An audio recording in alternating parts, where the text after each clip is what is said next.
A heartbreaking letter written by Princess Diana's mother was secretly found in Queen Camilla's private bedroom, and it changes everything.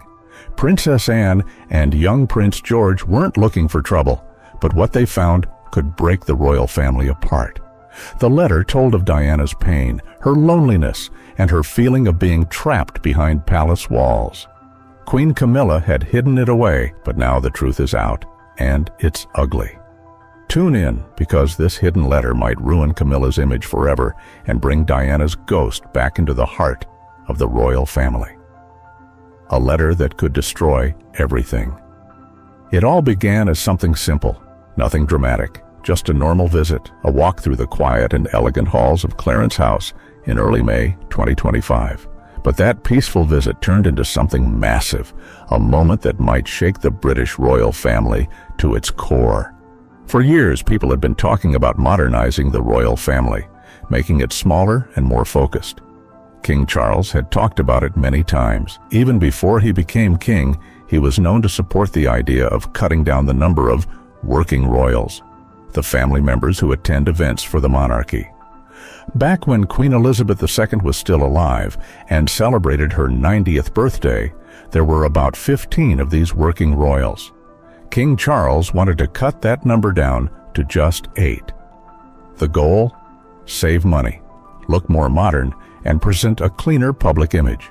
Queen Camilla, of course, was part of that smaller royal group. She had to be. But not everyone liked the idea of shrinking the family. One person in particular strongly disagreed, Princess Anne.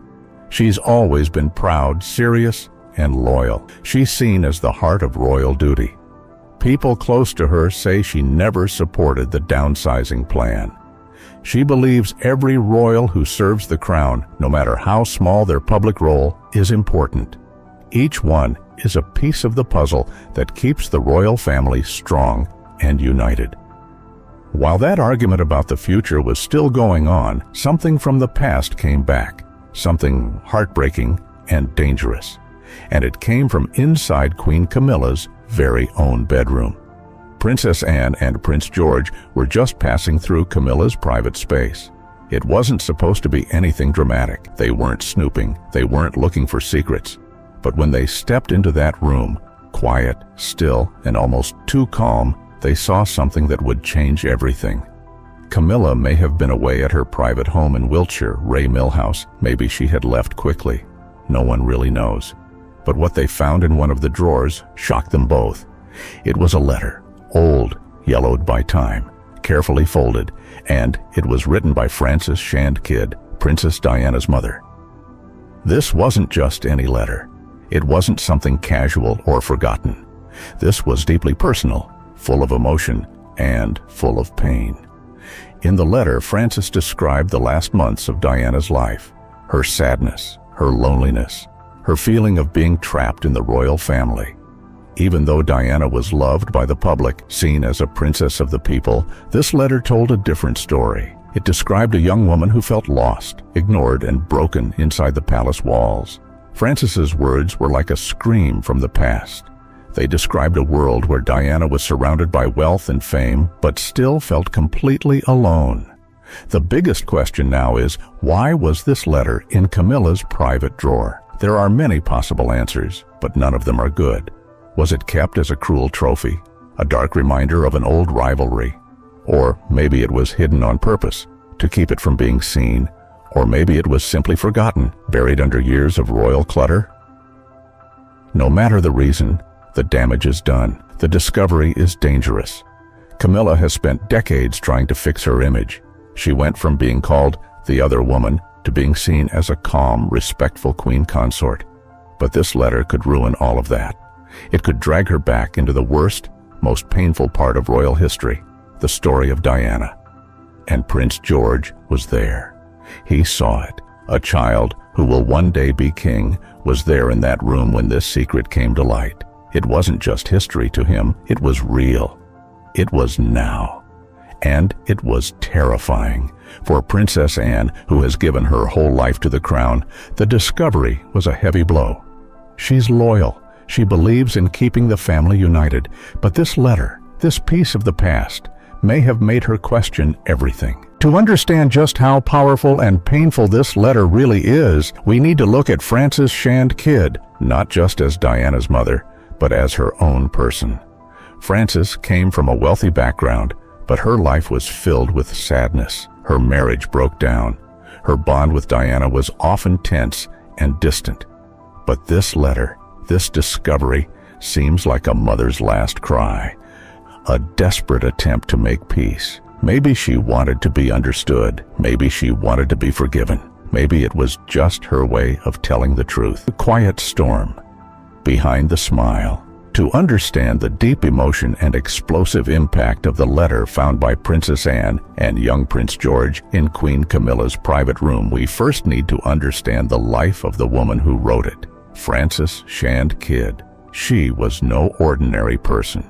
Born as Frances Ruth Roche on January 20th, 1936, at Park House on the Sandringham estate, Frances grew up right inside the royal world. From her first day, she lived inside the tight, tradition-filled circle of British royalty. Her mother, Ruth Roche, also known as Lady Fermoy, served for years as a close aide and friend to Queen Elizabeth, the Queen Mother. Her father, Maurice Roche, the fourth Baron Fermoy, was a good friend of King George VI, the father of Queen Elizabeth II. Frances wasn't just someone who watched the royals from afar. She was born into it. She was taught how to follow all the royal rules, how to act perfectly in public, and how to always keep her true feelings hidden. From a young age, she held the title, the Honorable, and was trained to be quiet, respectful, and graceful, no matter how she truly felt. She was taught to never speak out about family problems, personal pain, or anything private that could damage the family's public image. For women like Frances, how things looked on the outside was more important than how they felt on the inside. But under the fancy clothes, perfect manners, and picture-perfect smile, there was a young woman struggling. According to people who knew her, Frances often felt trapped. She was expected to follow strict rules all her life, and it seemed like she never really got to make her own choices. At only 18 years old, Frances made national news. On June 1, 1954, she married John Spencer, the Viscount Althorp, who would later become Earl Spencer, the father of Princess Diana. The wedding took place at Westminster Abbey, and Queen Elizabeth II was among the guests. It was a big royal event that everyone in Britain was watching. Newspapers described it as a fairy tale. Beautiful, rich young woman marries powerful nobleman. Frances became the youngest woman in decades to marry at the Abbey.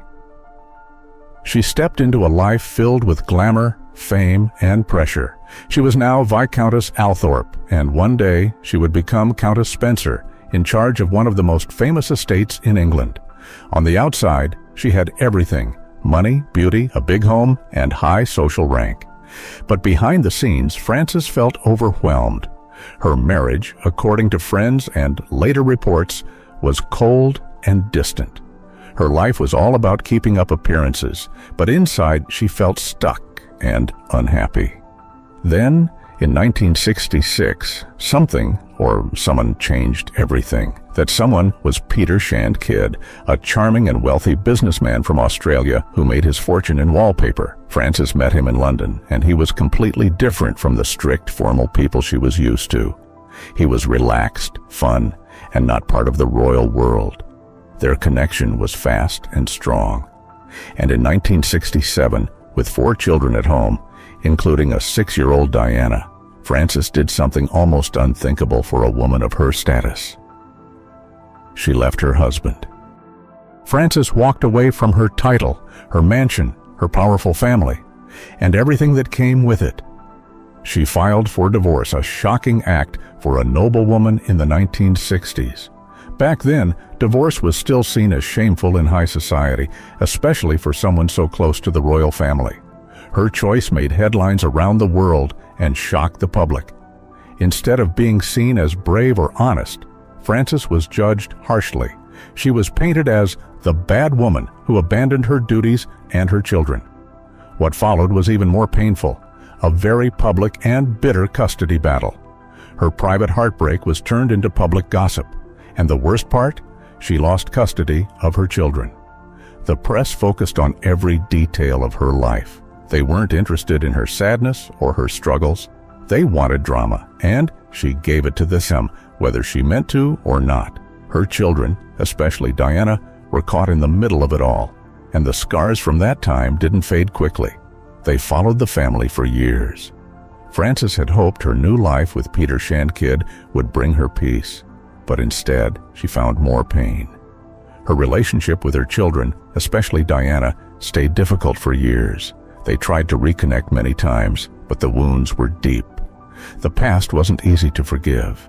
And now, decades later, Frances's private letter, filled with regret, sadness, and love, was found in Queen Camilla's bedroom. That letter, likely written during Diana's final and most painful months, showed a very different side of Frances. It wasn't about royal rules or high society. It was a mother's broken heart. It described how much Diana suffered inside the palace, how lonely and ignored she felt. Even though the world saw Diana as a beautiful, kind, and strong woman, her mother's words showed how much pain she carried in silence. That's what made the letter so powerful. It wasn't just a piece of history. It was raw emotion. A mother trying to understand, maybe even say sorry, in the only way she knew how. But why was this letter in Camilla's private drawer? Was it kept as a cruel reminder of the past? Was it hidden to protect someone? Or was it simply forgotten in the chaos of royal life? Whatever the reason, the damage is real. Camilla has worked for years to rebuild her image, from being called the other woman to becoming queen. But this letter drags her back into the one story the royal family hoped was long buried, the tragedy of Diana. And now Prince George, just a child, has seen it all. He saw the truth, and he's already part of the next royal generation. What kind of future will he step into after learning something so painful and private? Princess Anne, always the steady one, was also changed by this discovery.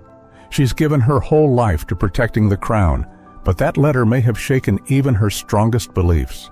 And Frances? Maybe this letter was her last way of reaching out, a final chance to share her pain. A final truth, hidden for years, now bursting into the open, risking everything, but maybe finally setting something free.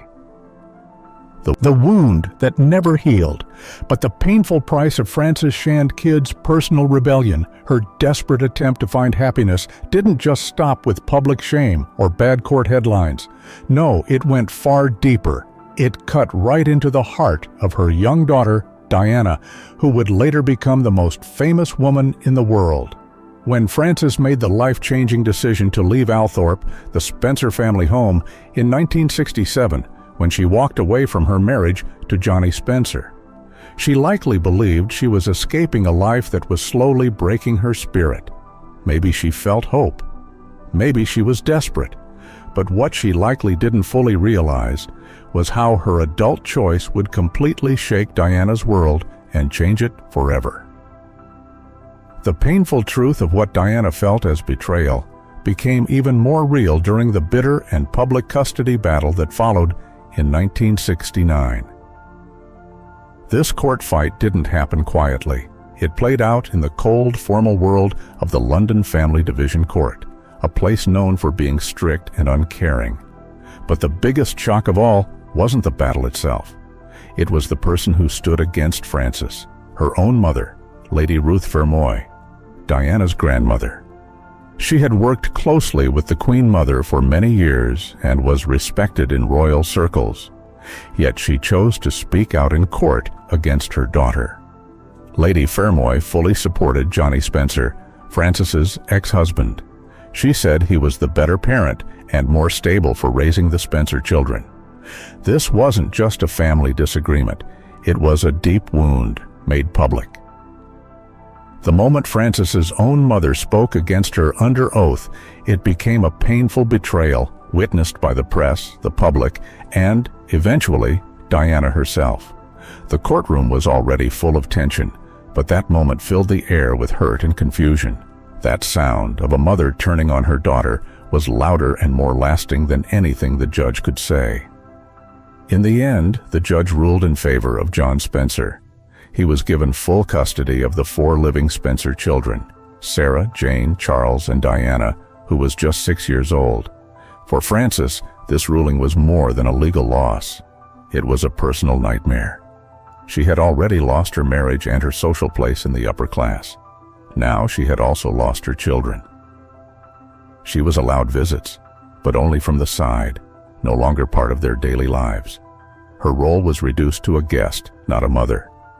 For young Diana, this was a crushing moment. She was only 6, too young to understand what was happening, but old enough to feel the pain. One day, her mother was there, brushing her hair, reading her bedtime stories, comforting her. Then, almost overnight, she was gone. There was no explanation a child could understand, no words to help her make sense of it. To Diana, it felt like her mother had abandoned her, and that feeling never went away. That early emotional wound stayed with Diana for the rest of her life. It affected her relationships, her thoughts, and even how she felt about herself. She carried that sadness with her, a quiet, heavy pain that shaped how she viewed love, family, and trust. She always wanted to be loved without conditions, always hoped to feel like she truly mattered. But that hope was often mixed with fear and doubt. Years later, Diana opened up about her feelings in taped conversations with writer Andrew Morton. She spoke with deep emotion, explaining how it felt like her mother had left me in public. That feeling wasn't just private, it was public humiliation. Her mother had walked away, and everyone had seen it. That experience mirrored what her mother went through in court. Both had been judged. Both had been hurt. But for Diana, the wound never fully healed. Though Diana would grow into the people's princess, admired around the world for her kindness and beauty, she often remained emotionally fragile behind palace walls. Beneath the diamonds, the ball gowns, and the smiles, there was a woman still searching for the love she felt was taken from her as a child. Even though she loved her father, who raised her with structure and pride, she still longed for something her heart felt was missing, a mother's steady love. That deep longing never went away. When Frances did come back into Diana's life, from time to time during holidays or short visits, their meetings were rarely warm or easy. Instead, there was a tension in the air, a quiet struggle that came from years of distance and silence. They had love, yes, but they also had sadness. They had history, full of missed birthdays, empty spaces, and conversations that were never had. The time apart had created a huge space between them, a space filled with questions and unspoken pain. And each visit between Diana and Frances was heavy. You could feel the weight of everything that had been left unsaid. There was always a mix of love and hurt in the room, like both wanted to connect, but neither knew how. Friends said Diana craved that closeness, that simple mother-daughter bond. But the past got in the way. The years of not being there, of not sharing everyday life, left behind a deep, painful gap. And even as adults, they couldn't fully reach across it. That court ruling in 1969 may have lasted only one day, but the impact of it lasted a lifetime. For Frances, it meant losing the chance to raise her children. For Diana, it meant growing up with an emptiness inside, a space where a mother's love should have been. That loss shaped her choices, her fears, and her sense of self. It was a loss that no crown, no fame, and no cheering crowd could ever fully erase. In the end, the story of Frances and Diana wasn't just about royal drama or family scandal. It was about the pain of separation, the cost of choices, and the lasting need we all have for love, safety, and to feel we belong. And perhaps that's what makes the discovery of Frances's letter in Queen Camilla's drawer so powerful and heartbreaking. Because written in that letter were the same feelings Frances had tried and failed to express in real life. Maybe it was her way of saying sorry. Maybe it was her way of reaching out one last time. Or maybe, just maybe, it was a final chance to explain the pain she never knew how to say out loud. Now that letter has been found, the past has returned, and the truth, raw, emotional, and impossible to ignore, is finally out in the open. Then came another emotional blow for the young Spencer children, another big change in their already broken family life. In 1976, Diana's father, John Spencer, married Rain, Countess of Dartmouth. She was a fancy, confident woman known for speaking her mind. She was also the daughter of famous romance writer Barbara Cartland.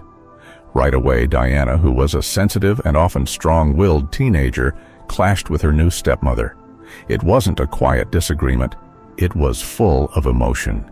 Diana and her siblings even gave Rain a cruel nickname, Acid Rain. The name showed how little they trusted her and how distant they felt from her. To them, she seemed cold, bossy, and completely unaware of what they needed emotionally. With this new powerful woman living at Althorpe, their childhood home, Diana reportedly felt like an outsider in her own family. The big house that once held happy memories now felt cold and unwelcoming.